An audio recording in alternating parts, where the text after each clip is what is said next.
Hey, good evening and good afternoon for those who are joining from here and from abroad. It's interesting, before I even started, I noticed so for the month of March, we're meeting on Wednesday instead of Tuesday. The amount of people that are in class on a Wednesday instead of a Tuesday, but it's all good. You can see see it in full color on YouTube. Okay, so what I'd like to do tonight, first I want to mention, as I did on my Tefillah class this week, that I have a friend whose father's yard set is this week. Nishmat Yitzchak Meshulam Ben Perla, Zichrono Livracha. And what I want to do tonight is just kind of mention a little bit about what we did last week, bring us up to speed for this week, and then talk about differences between the Talmud Yerushalmi and Talmud Bavli. What are they? Not what are the differences only, but what are they? Tachlis, what they are. So we saw over the last couple of weeks, the move was into what was called Rabbinic Judaism, basically with the destruction of Beit HaMikdash, the subsequent revolt, the Bar Kokhba revolt. We talked a little bit about the birth of, in quotes, of Jewish mysticism.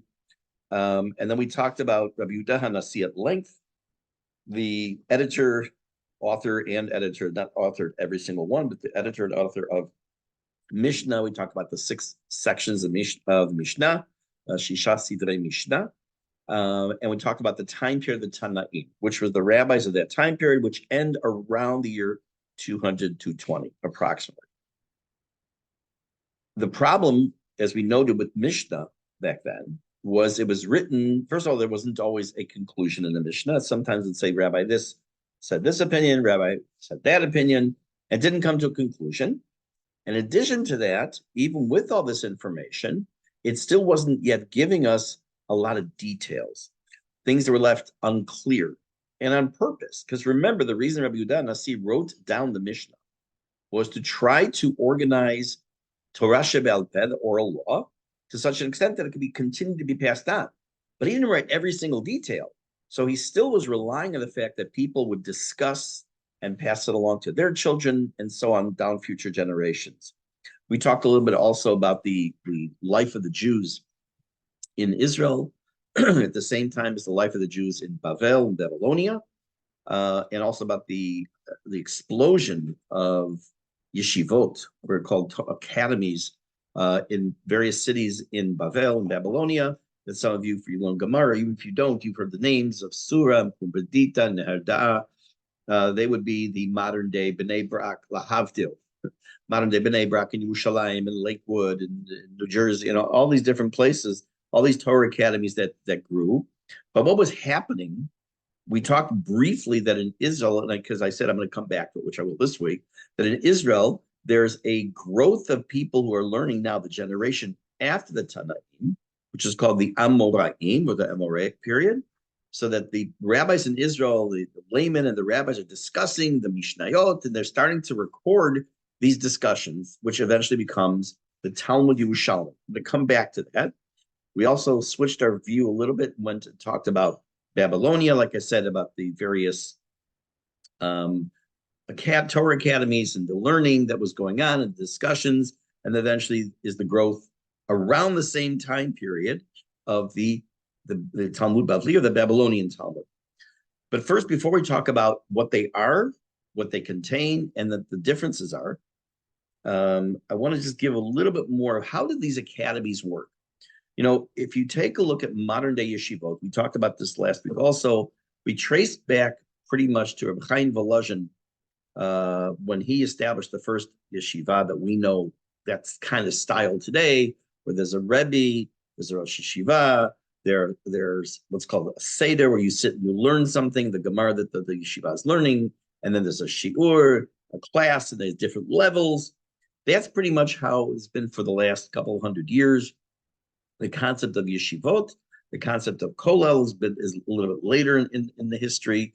But how did it work in Babylonia? How did these academies work? What did you like? You registered if you had the right SAT score, if you did a Tudat Bagut, you got in. How did it work? So each academy had a head, a Rosh Yeshiva. Some of the names you'll know: Rav, Shmuel, Abaye, Rava. These names, if you learn Gemara, and again, even if you haven't learned Gemara, will sound somewhat familiar to you. in order to be, and they were always the considered in their area the greatest Torah scholar. And still, even though they were given this position of leader of the yeshiva, it still needed to be ratified and okayed by the exilarch or the Resh Geluta, which we saw last week, that the Jews were always able at each point in history where things don't seem to be going well, somehow to figure out a way to self-govern. And in Babylonia, the self-governance was through someone called the Resh Geluta, the head of the exile, or the exilarch. For those of you who are familiar, have seen, there's a Hebrew abbreviation, and sometimes you hear someone called the Rashka Bahag. It stands for Rosh B'nai Kol Hagola, meant like the head of the rabbis of all the top rabbi of the entire diaspora. There's no Rashka Bahag. We don't have. I mean, they use it in terms just as the term of endearment or something to I guess make a rabbi feel good. But the background to that is the Reish Galut, the exilarch. So the person who became the excuse me, the Rosh Yeshiva, Pumbedita, Nerda, Sura, they were approved by the Reish Galuta. Now, what about who came to Yeshiva? What did it look like? What was going on?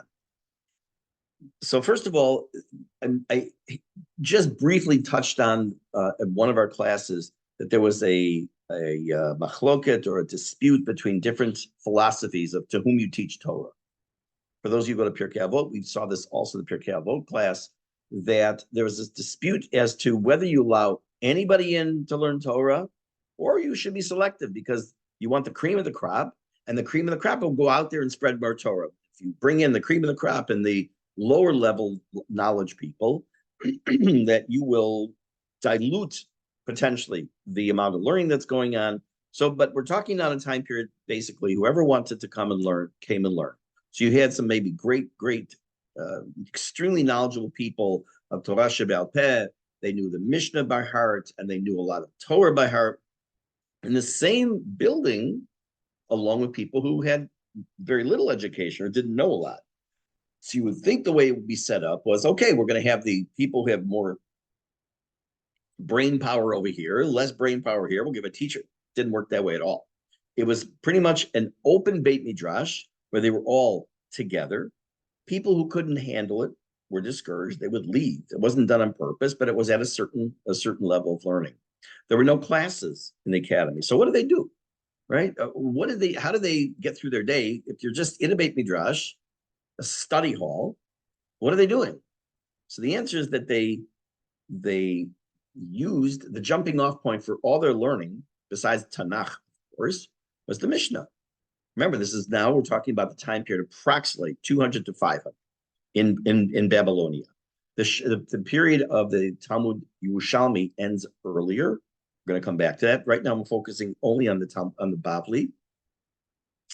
So for about 300 years, what's really happening is, especially the first 150 or so years, people are coming into the Beit Midrash. They're taking out the copies that they have written, obviously handwritten copies of Mishnah that Reb Yehuda Nasi had authored and edited, or they're bringing in their memory and they're discussing what did he mean by this? What did he mean by that? And while they're having those same discussions, they may be talking about this proper minimum size for a sukkah, for example. Because they're talking about one topic, it leads to other topics. And sometimes because they mentioned the rabbi from maybe a century ago who said something related to this topic. So now they're going to mention, oh, by the way, he had other things. We should also mention this. It was a memory aid to try to incorporate these learning teachings from all these different rabbis. In addition to that, they established things called mnemonics. They didn't establish the concept, mnemonics with a silent M at the beginning of the word, memory aids. And we all know about some of them. For example, you'll say in a few weeks, Bezrat Hashem, on the night of the Seder, and when you mention the 10 plagues, after mentioning them by name, we say, Rabbi Yehuda haya noten bahem simanim. Rabbi Yehuda would give them a abbreviation of memory aid, Detzach Adash Biachav. By the way, good question for your Seder. I'm not going to discuss it now. Come on. Rabbi Yehuda, Tana, had to tell us, have a kid who goes to Hebrew school or a kid that goes to yeshiva day school. By the time they've come home in second grade, third grade, they're singing it, Dam Tzardei Akinim, why do we need this memory aid? It's a good question for the Seder you can discuss. So as things are progressing, the students are not just sitting there listening, they're taking notes, they're writing down papers, they're writing ideas.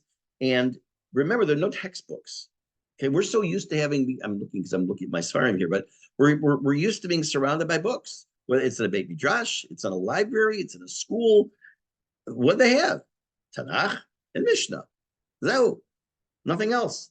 There were handwritten notes that maybe, generations passed down to the next. But as far as books per se, and there would have been many, in most cases, scrolls, no, there was nothing like that. So again, the subject matter was the Mishnah, and the discussions revolved around them. There was an attempt to try to at least categorize these discussions as they started to compile all these notes. But the amount, the amount of the volume of paper, I'm using that term loosely right now because I can't tell you it was paper, it was scrolls, it was papyrus, or it was on their PDA. It was getting huge, and we'll see how they dealt with that in a minute. While they're talking about halacha, while they're talking about psukim in the Torah and how to interpret them based on, to prove this Mishnah or that Mishnah, other discussions, as I mentioned, start to unravel. And they were anything from chemistry, math, science, history, zoology, architecture, astronomy. All these topics that you could potentially think about are all being raised to the Beit Midrash. Sometimes they're being used as allegories. Sometimes they're being used to teach a lesson. Sometimes they're being used because it's a basis of knowledge that the Jews needed. As I mentioned last time, that in order to really understand certain Mishnayot, without math, you won't understand them. I mean, you can get a general idea, but to really understand exactly what the Mishnah is saying, without math, you're not going to get it. When you want to learn, and you're jumping ahead a lot, but you jump ahead until the time of the Rambam, and you open up his section on Kiddush HaChodesh, the sanctification of the new moon, and he talks about how the moon and the stars and the constellations move in the sky. I mean, I remember when I learned it that, okay, I read it. Do I understand everything he's saying? Of course not, because I'm not that familiar with the astronomical concepts he's talking about. But what was really an amazing institution that they did at the time of the Talmud Bavli, as it's starting to grow, is something that has been replicated in modern times. That's something called Yarchei Kala. Yareach is a moon. Kala, in this case, does not mean Kala. But it's talking about Yarchei Kala, we're 2 months out of the year, specifically Adar, right now, in the month of Elul, right before Rosh Hashanah and Yom Kippur, where people, remember, we're talking more of an agricultural society, so those are also appropriate times for them to not be in their fields, would flock to the various Batei Midrash in all the cities in Bavel, Surah, Pumbedita, Nerda, Matamachasia, all these places would get filled up with sometimes as much as 12,000 people who normally would be working in the fields are now coming to sit and learn, taking off 2 months a year to learn. And we've done that. I have done nothing, but there are institutions that have events called Yarchei Kala today, where I know this is very big here in Israel, where they bring people from Chutz La'aretz for a week, for 10 days, especially in the month of Elul. I don't know if I've ever noticed it in Adar per se, but in Elul especially. And people come in and they learn, and they close the yeshivas open for all these people to come and to learn specifically. It was to give the average person who may have been an ignoramus, he didn't have a lot of that knowledge per se, because, and I don't mean it in a negative way, just that's the way it was, an opportunity to come and learn for a couple of months a year, actually in the yeshiva, surrounded by all these great Talmidei Chachamim. Now, what happened to all these papers? And what happened to all these discussions? So approximately the year 400, they realized that there needed to be a big change. Over the years, for about 200 years now, they had the Mishnah, they have all these papers, in quotes, building up, piling up, maybe putting them in some kind of a filing system, no idea. But they need to decide, they decide that it has to all be recorded somehow in an organized fashion. And the compiling of this great work in all these pieces of information in the Talmud Bavli is done by two people I mentioned last week. One man was Rav Ashi. Rav Ashi died, I think, like 50 years before the project was officially finished. And the man and other rabbis, and especially the main one known as Ravina. It's not Rav Ina, it's Ravina. The Gemara actually says Ravina v'Ravashi sof Talmuda. That Ravina and Rav Ashi represent the end of the Talmud. They were responsible. They were known to be the editors of the Talmud Bavli, and they edited all the. It was broken down to things called Masechtot or Masechet. In English, they call them tractates. I don't know what that even means, but that's what it's called, and you'll see the word used. There are some very big ones, some very short ones, and the two major ways to divide up the Gemara, how it's made up of, we'll take a look at a minute in a page, is something called halacha, and the other is agadata or agada. Halacha are the discussions that had anything to do, as it says, with halacha, how to build a sukkah, what tefillin are made of, what you can do on Shabbat, what you do for Rosh Hashanah, all these things halacha. But the other major section is called agadata or agada, which could be, again, the other part I mentioned to you before, stories, legends. Sometimes they sound like fantastical kind of things, like, come on, give me, when you read these, like, give me a break. So for that, you have, in order so you don't say, give me a break, to understand that many of those things are never meant to be taken literally. And you have one of the major commentaries at the back of Gemara is called the Maharsha, who explains what the meaning is behind them, what happened historically over the years when people were not able to really understand Gemara. So there was a book called the Ein Yaakov, which took out for the Gemara but a lot of the stories and the legends and the lore, and put them in a book called Ein Yaakov with commentary. So that gave the person who didn't have a tremendously deep education, they would get together very often on Shabbat and they would learn Ein Yaakov. So they were learning these things, and the commentaries would explain what was going on there. So all we've done now, between the kind of late last week and now tonight, is to discuss a little bit about the background and the growth in the two locations, in Israel and in Bavel. Again, remember, Babylonia is modern day Iraq, and the growth of two different Talmuds at the same time.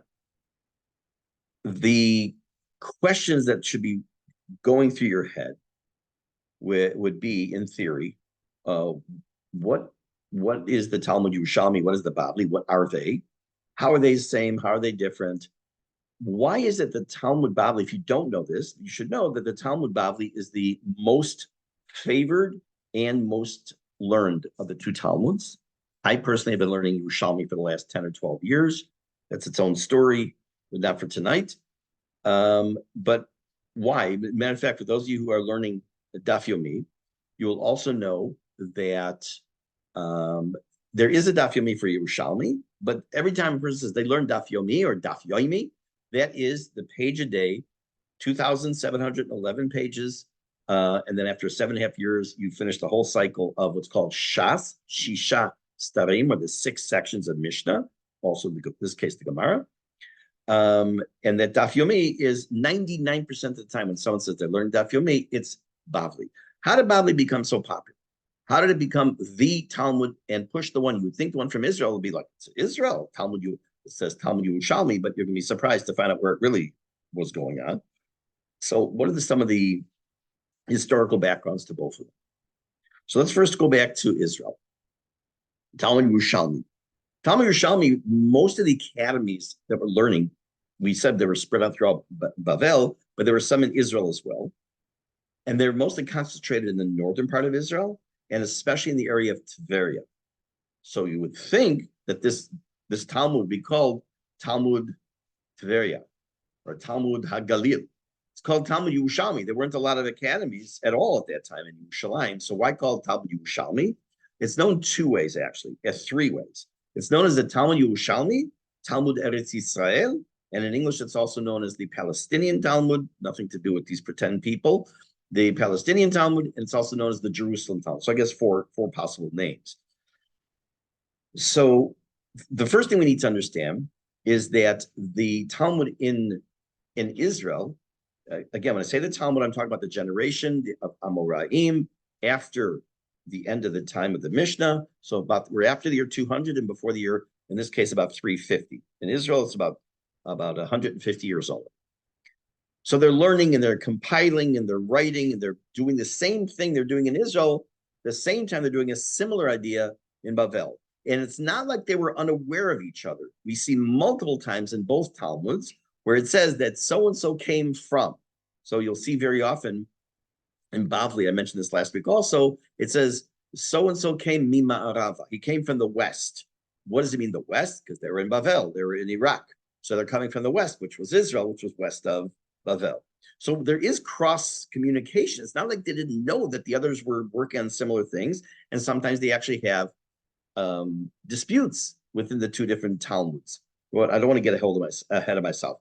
The language of Talmud Yerushalmi is what's called historically Palestinian Aramaic. Both the Bavli and Yerushalmi are written in Aramaic, but two different types. Imagine someone from Liverpool talking to someone from the deep south in the United States. They both, in theory, are speaking English, but the ability to understand what each other is saying, not just in the words, but in the accent and in the usage of words. By the way, if you have nothing else to do with your lives, there's a guy on YouTube who's called the Accent Guy. Once in a while, I watch him, and he will talk about, especially in England, how many different accents there are.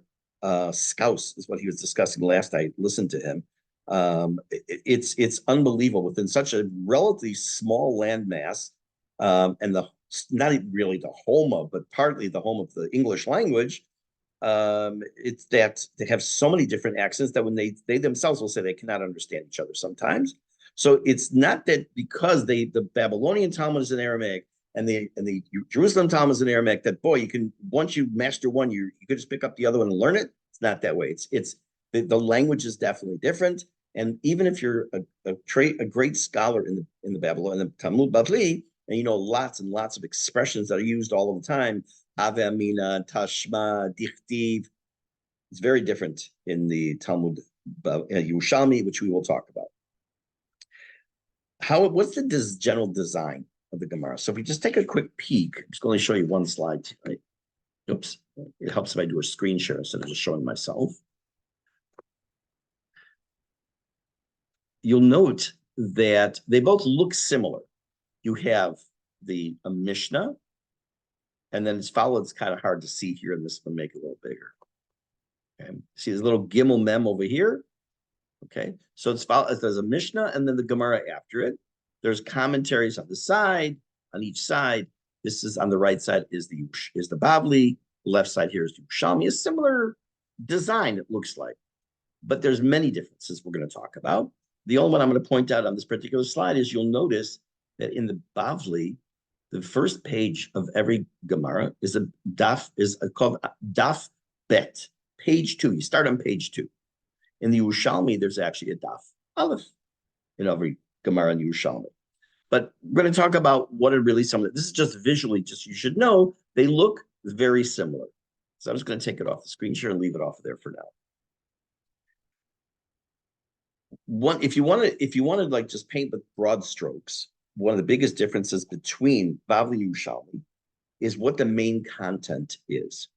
I showed you that on Bavli, it says there's a Mishnah, and it says Gimel Mem for Gemara, and the Gemara comes after it. In Yerushalmi, it has the Mishnah, and then it says Halacha. It doesn't say Mishnah. It doesn't say Gemara. Because the vast majority of Yerushalmi is halachic based. There's not a lot of Agadata. Bavli is about a third that is halacha, and in the Yerushalmi, it's about a half. So if you're into percentages, it's like about 33% of the Gemara in Bavli is halacha, and about more than 50% in Yerushalmi is halacha. Interestingly enough, too, when the Gemara in the Yerushalmi asks a question, when I say the Gemara, it's not the Gemara doesn't open its mouth. Then one of the rabbis in the Gemara asks a question, and it's not something that's pertinent to the subject, or it's not something they want to discuss. There's nothing. There's no response. There's no anything. They just move on. Like the guy, you can picture him standing like, hello, I'm in the room, right? But they don't even discuss it. But once you learn both Gemaras, you'll see one of the biggest differences is how it is organized. In Yerushalmi, it's linear, which means A, B, C, D, E, F, G. They pretty much go in an order. There's no tangents. The material more or less just flows. We're going to talk about the editing of both in a minute because that is a big difference. But just in general terms, that it flows pretty straight through. In Bavli, you could have the following question. When is the proper time to light the candles? I'm making this up. When is the proper time to light the candles on the third night of Hanukkah? So they give you an approximate. Here's the discussion between the two rabbis when the proper times. Oh, and since we're mentioning Hanukkah, we should also mention that there's a concept of Purim. Oh, and since we're mentioning Purim, we could talk about Haman.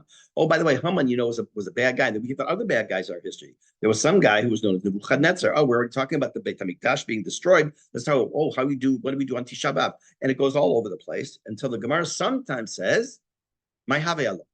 Like, what happened to the discussion? Like, we need to go back and start all over because it goes on all these tangents. One of the biggest challenges for a person when they learn Gemara, and again, when I say Gemara like this, generically means Bavli, is being able to keep your head on straight as you go through the Gemara and realizing where these branches are going out to and how they come back to eventually to discuss the topic at hand. It can make some people I know it drives them crazy. Some love it.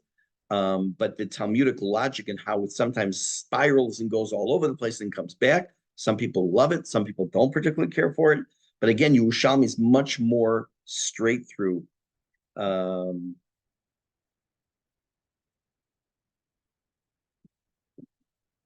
Being from the Midwest, I don't have an accent. But of course, I have a Chicago accent. I know that. But we always, growing up, but of course, sorry for all you New Yorkers, but we'd always make fun of New York and their New York accent.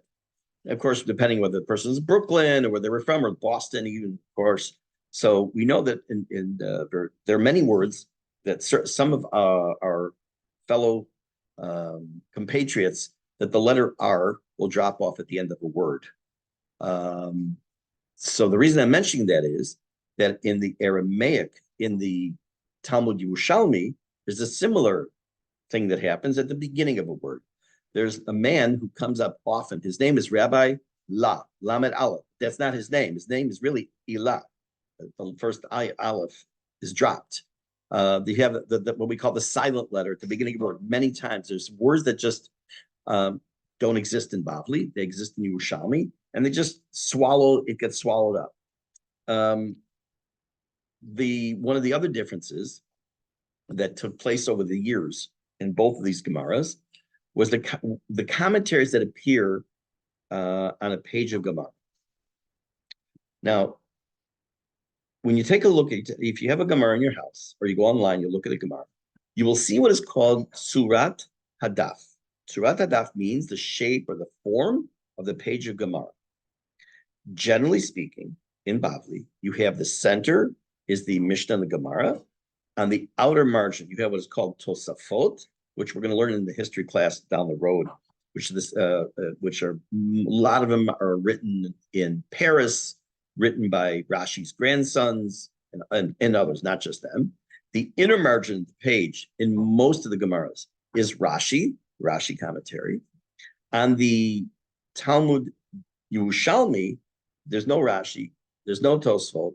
There are others that's called the Pnei Moshe, there's the Ridbaz, there's the Korban HaEdah. I'm not going to give you the background to each one of these right now, but they're not that old either. You talk about the 18th century, the 17th century, and even into the early 19th century, you'll find some of the commentaries that you will find when you open up a Talmud Yerushalmi.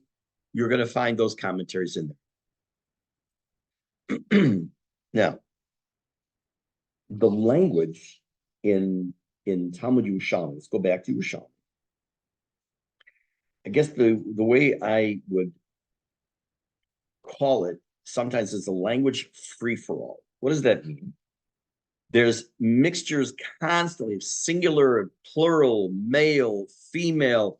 If your Hebrew is even minimally good, you would know, for example, they would say the equivalent of he mora tov, which you should say tova. Mora is a female teacher. It should be tova, which means good in Lashon Nekeva. But you see this constantly, the mix-up the Hebrew, of the male, female, singular, plural. It's like I say, a language free for all. So why? Why is it like that? I mean, you're talking this the Talmud. This isn't some kid in 11th grades putting together something for a project. So there are a few possibilities. One is it was meant to be purposefully done that way, that you shouldn't rely on text, but the text was there to enhance your discussions. It was like, okay, we'll kind of like scribble some notes and use that to enhance our discussions. Another possibility was done on purpose to keep it out of the hands of other nations who would not want to break their heads trying to figure it out, which is also an interesting possibility, which leads to the question of, wait a minute, wasn't there an editor? Didn't someone edit this material? So let's jump back to Bavli for a minute, which I mentioned before. In Talmud, Bavli was edited. It was edited by over the time of over centuries, but especially near the end of the time period, closer to the year 500, between 400 and 500, by Ravina and Rav Ashi. We already saw that. And it's kind of finished off in the next generation by the Savoraim. The Savoraim is a time period which, when people learn Jewish history, they go like, wait, who? I've heard of the Tanaim, I've heard of Amoraim, I've heard of the Gaonim, I've heard of Rishonim, I've heard of who are the Savoraim? We'll find out. It was a very short period. I think it was about 100 years. But we'll get to that. It's the next generation after the Amoraim. So some of it leaked into a little bit after that time period as well, as far as the editing of the Gemara. But let's come back to the Tzurat HaDaf for a second. There's something I forgot to mention. When you look at a Daf of Gemara, it didn't always look that way. First, obviously, before the time of Rashi, and before the time of his grandsons and others, the Tosafot, Valei Tosafot, it wouldn't have looked that way because there was no commentary on this stuff. But in modern times, in the 1800 something, a group called Achim Ram, or Ram Brothers, had a printing press, printing company in Vilna. And they pretty much fashioned what we now know today as Tzurat HaDaf, the shape, the way it looks now. And in addition to that, it's also called the Vilna Shas for that reason. Vilna is the city they were in.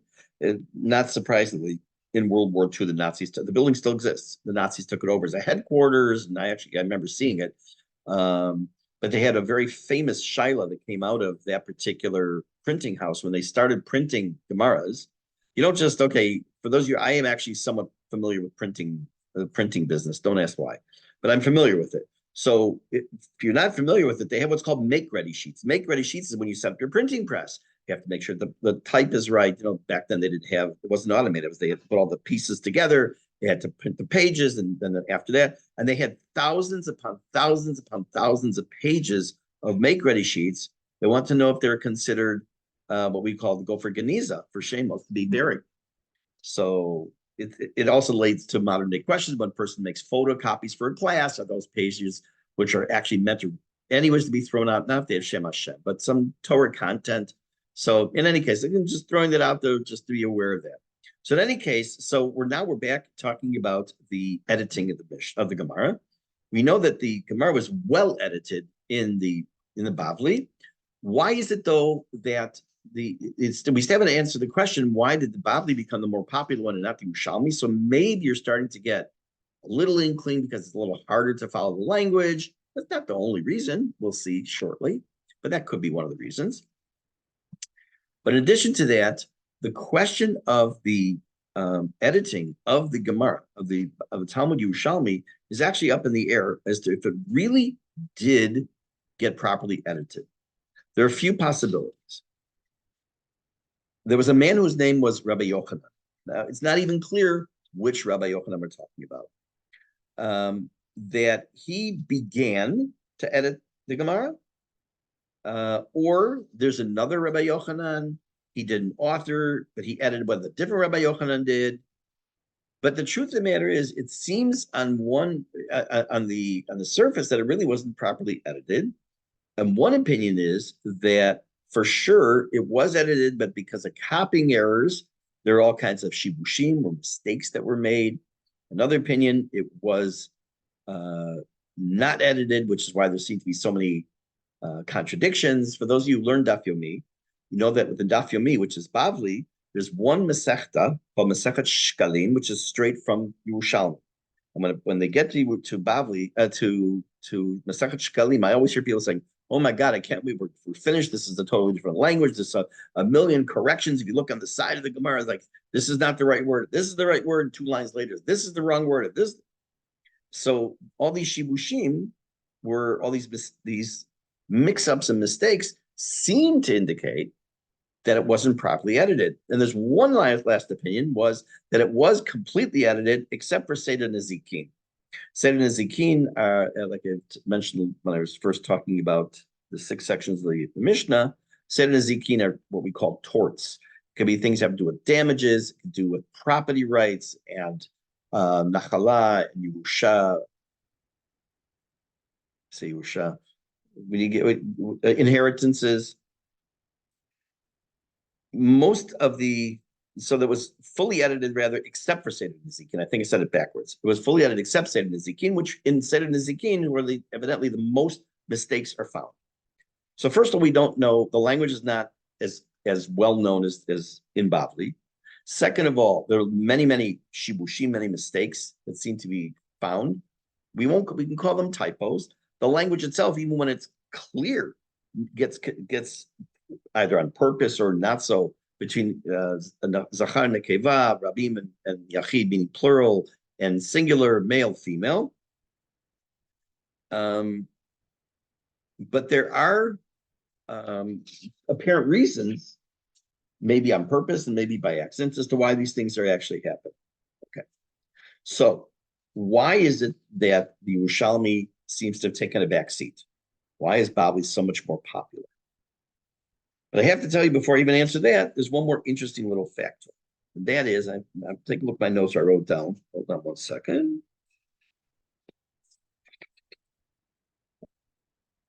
I know it's down somewhere because I wanted to tell you the source. Yeah, the Rif. Rif is one of the commentaries on Gemara, found in the back of most Gemaras. He said when there's a machloket between the Bavli and the Yerushalmi, the Bavli will win because they're Barbanan Batrai. They're later. They came later, which is part of the reason why Bavli takes precedence over the Yerushalmi, because that's got some other reasons. Many more Torah scholars lived in Bavel. The time period that they lived and still were continuing writing and editing was at least another 100 years minimum, if not more, after the end of the Yerushalmi. Again, all of these seeming mistakes. What'll happen sometimes when you learn Yerushalmi is it's going to quote a pasuk to prove what it just said, but that pasuk really is proving something from 13 lines earlier. It's just in the wrong place. So it can be a little bit disconcerting. There are commentaries like Steinsaltz, and there's Steinsaltz. I shouldn't say like this. There is a Steinsaltz. There is Art Scroll available, Hebrew and English, especially in Hebrew, for Yerushalmi to help for those who are interested. I use something called Yedid Nefesh, the commentary Yedid Nefesh. Whatever you use is good. It's fine. It'll help you. But there's, interestingly, one of the big, giant differences between the two Gemaras is what's in them, what topics are discussed. I want to tell you this because this brings us back to the whole history part. To learn all of Yerushalmi, to all of Bavli, takes, I said, 7.5 years. There's 2,711 pages. To learn the Yerushalmi takes a little over 4 years. Bezrat Hashem in January, end of January, coming up. It'll be my wife's father's 50th yard site, and I'll be finishing literally the week of his yard site, my next cycle of Yerushalmi. It's about every 4.5 years, 4 to 4.5 years it takes to finish it. So number one, there's a lot less pages, and even the pages themselves are also smaller. But it's not the issue. What's making the difference in the volume? In the Gemaras, in Bavli, you have topics relating to Beit HaMikdash. You have a lot of things of what's called chulin, and you have bechorot, and you have actually it's not a good example of bechorot. You have many things that will appear in the Bavli that are related to Beit HaMikdash and Korbanot. They don't exist for the most part in Yerushalmi, which is kind of weird. We'll see why in a minute. And Yerushalmi deals with the topics that most people don't usually deal with in day-to-day halacha, unless you're living in Israel. And that is mitzvot hatuluyot ba'aretz, land-based halachot. For example, trumot and maasrot and maaser sheni and maaser ani and bikurim. They are mentioned only in the Mishnah. The Bavli doesn't discuss them at all. And yet in Yerushalmi, the first, let me say, I said here, first three volumes of Yerushalmi, at least the printing I have, deals with all those masechto, all those topics in depth with Gemara. So why are all these things that are mitzvot hatluyot ba'aretz missing from the Bavli, quotes missing, and why are all these masechtot that deal with the Beit HaMikdash and Korbanot missing from the Yerushalmi? You think they're in Israel, for goodness sakes. Both have historical reasons. One's historical and one's hashkafic. It's not like they didn't learn the halachot of the Beit HaMikdash and learn about korbanot. Of course they did in Israel. Of course they did. But they didn't record it and include it in the Gemara because they were afraid that insert the name of your current oppressor in the parentheses, whether it's the Babylonians, the Romans, or the Greeks, or whoever it might be, would say, oh, the Jews are writing all these laws about sacrifices. They're going to build a temple. They be destroyed a one. We destroyed a second one. They're trying to claim sovereignty. So they chose to keep it out of the actual written Talmud to prevent them from getting in trouble with the government. It was self-censorship in a sense. What about they were in Israel, so therefore all these mitzvot that had to do with the land of Israel were all covered in there, whether it's Trumot and Masrot and Bikurim and all these things. They are in the Talmud Yerushalmi. On the Bavli side, it was more of like, no, look where we are. We're here. We're in Bavel. I will tell you that when I lived in Chicago, the rare occasion I got a question from somebody about Trumot or Masrot, I didn't know how to answer it. I would say, call someone in Israel. Call a rabbi in Israel. What do I know? Unfortunately, it's not a good answer, but that's the reality. It wasn't relatable to me at that point. Now, Baruch Hashem, I get the questions and I can hopefully answer. But to the average Jew living in the diaspora, today also, by the way, and especially then in times of Bavel, there was no great sheikhs that are going to, we should all move back to Israel. We should go there. We should know these mitzvot. It wasn't like that. And since it wasn't as relevant in their lives, of course, there were discussions, but they didn't put them into writing, into the Gemara, because they didn't want to take the time. What I'm about to say is my interpretation. They didn't want to take the time away from the study of Gemara and put it onto something that they didn't seem to be as relevant. They would say, wait a minute, there's plenty of stuff in the Gemara that's not relevant at certain times. You're right. But this is a category, the category of mitzvot hatluyot ba'aretz. So because all these factors, the language, the difficulty, the lack of, what appears to be lack of editing, the amount of Torah scholars that were in Bavel versus the amount in Israel, it made the Talmud Bavli much more accessible, more easily to be followed. I'm not talking about the whole all over the place. And therefore became, when Rabbi Meir Shapiro 100 years ago, just over 100 years ago, instituted the concept of a daf yomi, was based on the Talmud Bavli. I just want to end with one comment. I have spoken about this topic before. This isn't the first time. I mean, I added stuff tonight that I didn't say in the past, but I always end with one comment. And I do know that when I've spoken about this in the past, I know factually that I've had some people jump on the bandwagon. Whether you learn Gemara or you don't, whether you learn the Bavli or don't, take a chance. You don't have to go out and buy a whole set of Gemara. You can just find it online. You can borrow it from a library. Come to me. I'll be happy to loan you a Gemara. Look at Yerushalmi. Pick something that might interest you and see the differences. Start to learn it. You might even like to learn it on a consistent basis. And like I said, there is a Talmud Yerushalmi Yomi. It restarted not that long ago, less than a year ago. And more and more people are actually starting to pick it up You will actually find it.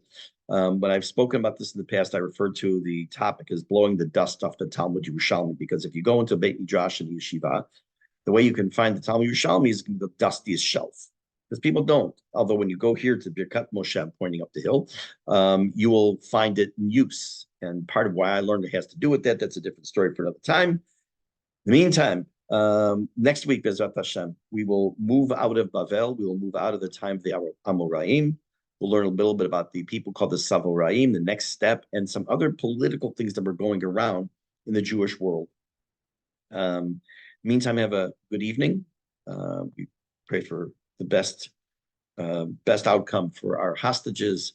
We pray for the best outcome for all of our soldiers, all of the and everyone who has been injured, to have a refuah shlema and hachlama.